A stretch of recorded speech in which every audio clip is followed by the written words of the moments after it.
যদি তোমার ফটোশপ সম্পর্কে কোনো নলেজ না থাকে এবং তুমি চাচ্ছ ফটোশপ শিখতে, তাহলে এই ভিডিওটি তোমার জন্য।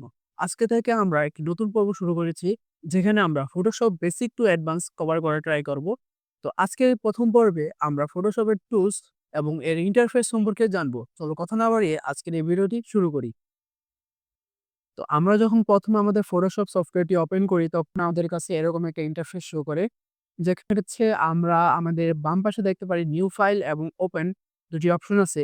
এছাড়া আরো কিছু অপশন থাকে।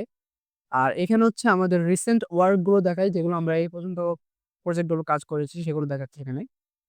তো আমি এখন ব্যবহার করছি Photoshop 2025 ভার্সন। তোমরা যারা Photoshop অন্য ভার্সন বা ইউজ করতেছো তারাও এটা করতে পারবা। তো ১ম এ আমরা একটা নিউ ফাইল ক্রিয়েট করব। নিউ ফাইল ক্রিয়েট করার সময় এখানে আমাদেরকে আমাদের প্রিসেট ডিটেইলস দিতে হবে। যেমন এখানে হচ্ছে আমাদের ক্যানভাসের উইডথ এবং হাইট এ সকল সিলেক্ট করতে হবে। যদি আমি এখানে দেই 1080 এবং 1080 এবং এটার রেজোলিউশন আমরা সিলেক্ট করতে পারি। আমরা হাইয়েস্ট সিলেক্ট করব ৩০০ এবং এটা আমরা পিছনের লেয়ারটার কালার সিলেক্ট করতে পারি হোয়াইট অথবা ব্লাক। আমি আপাতত এটা হোয়াইট রাখলাম এবং এটা আমি ক্রিয়েট করে নিলাম। তো এখানে আমাদেরকে একটা 1080 ক্যানভাস দিয়ে দিয়েছে।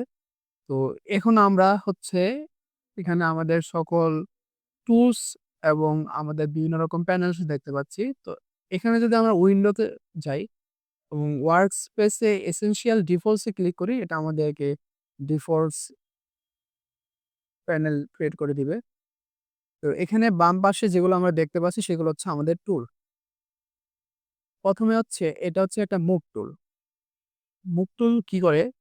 যখন আমরা একটা শেপ নিলাম এবং আমরা যখন মুভ টুলে চাপ দিব, তখন হচ্ছে আমরা এটাকে মুভ করতে পারবো আমাদের কার্সর মাউসের মাধ্যমে। এবং দ্বিতীয়টা হচ্ছে সিলেকশন টুল। এর মাধ্যমে হচ্ছে আমরা সিলেক্ট করতে পারবো। এবং এটাতে যদি আমরা চাপ দিয়ে ধরে রাখি, এখানে আমাদের আরো অনেক রকমের সিলেকশন দেখাবে। স্কেপ, সিঙ্গেল কলাম এবং এটা হচ্ছে ল্যাসো টুল, যার মাধ্যমে আমরা আমাদের নিজেদের মতো সিলেক্ট করতে পারি। এবং এটা হচ্ছে সাবজেক্ট সিলেক্ট টুল। এর মাধ্যমে হচ্ছে আমরা আমাদের যেই ক্যানভাসে থাকা ইমেজ বা কোনো একটা অবজেক্টে নিজস্বভাবে সিলেক্ট করতে পারি। এবং তৃতীয়ত হচ্ছে ক্রপ টুল। এর মাধ্যমে আমরা ক্রপ করতে পারি। তো এটা দেখতে পাচ্ছি আমরা অনেকটা ক্রপ হয়ে গেছে। তো এটা হচ্ছে আমাদের হিলিং টুল। যদি আমরা কোনো একটা ছবির বিভিন্ন পয়েন্ট আছে যে হিল করতে চাই, তখন হচ্ছে আমরা এই হিলিং টুলটা ব্যবহার করতে পারি। এবং তৃতীয়টা হচ্ছে আমাদের ব্রাশ টুল। এখানে হচ্ছে আমরা ব্রাশ টুলের মাধ্যমে এড করতে পারি এবং এখানে ব্রাশ টুলটা সিলেক্ট করার পর আমাদের উপরে এখানে হচ্ছে আমাদের ব্রাশের সাইজ এবং এটা হার্ডনেস আমরা নিতে পারি। যেমন যদি আমি ব্রাশের সাইজটা কমিয়ে দিই, তাহলে হচ্ছে এটা ছোট হয়ে যাবে এবং হার্ডনেসটা যদি আমি কমিয়ে দিই, হার্ডনেসটা যদি বাড়িয়ে দিই,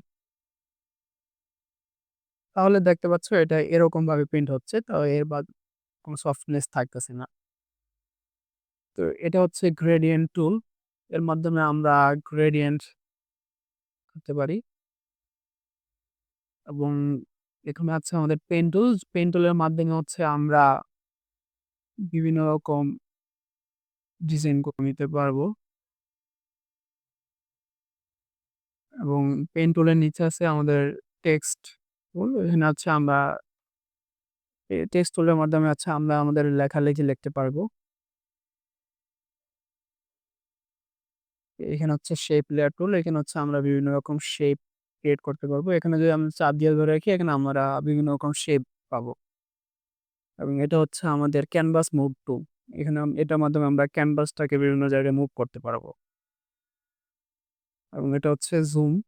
এর মাধ্যমে আমরা জুম করে নিতে পারবো। তো এখানে আমরা প্রায় অনেক টুল সম্পর্কে আলোচনা করেছি এবং এখানে হচ্ছে আমরা কিছু জিনিস নিয়ে আলোচনা করতে পারি।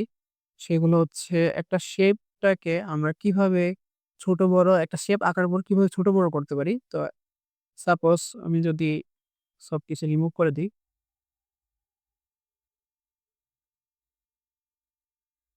আমি কন্ট্রোল মাইনাস দিয়ে আমার ক্যানভাসটাকে নরমাল সাইজে নিয়ে আসলাম।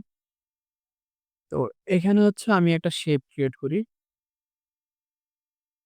শেপ ক্রিয়েট করলাম। এখন শেপ ক্রিয়েট করার পর আমি চাচ্ছি যে শেপটাকে একটু ছোট করতে। তখন হচ্ছে আমরা আমাদের ডান পাশে লেয়ার অপশনে যাবো। এখানে লেয়ারটাকে সিলেক্ট করে কন্ট্রোল টি এবং এখানে আমরা এভাবে নরমালি আমাদের শেপটাকে ছোট বড় করতে পারি এবং আমরা যদি শিফট চাপ দিয়ে যদি উপর দিই তাহলে শুধু এটা উপরের সাইজটাকে উপরেই উঠাবে এবং যদি আমরা শিফট চাপ দিয়ে নিচে নেই তাহলে এটা শুধু সিঙ্গল নিচে যাবে। পুরা শেপটা ছোট বড় হবে না।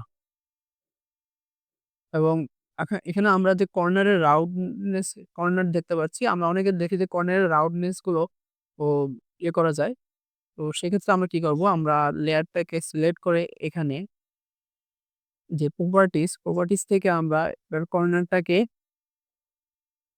রা হুম, রাউন্ড করে নিতে পারবো এবং চাইলে আমরা এখানে স্ট্রোক থেকে আমরা স্ট্রোক সিলেক্ট করে এটা আউট কালার করতে পারি এবং স্ট্রোকটা আমি যদি বাড়িয়ে দিই, দেখতে পাচ্ছি যে এখানে আমাদের স্ট্রোকটা দেখা যাচ্ছে এখন। আমরা যদি ফিল কালার চেঞ্জ করতে চাই তাহলে এখান থেকে আমরা কালারটা চেঞ্জ করে নিতে পারবো। তো আজকের পর্বে আমরা এতটুকুই জেনে রাখবো এবং নেক্সট পর্বে আমরা আরো কিছু শিখব। তো আজকের জন্য এতটুকুই। আল্লাহ হাফেজ।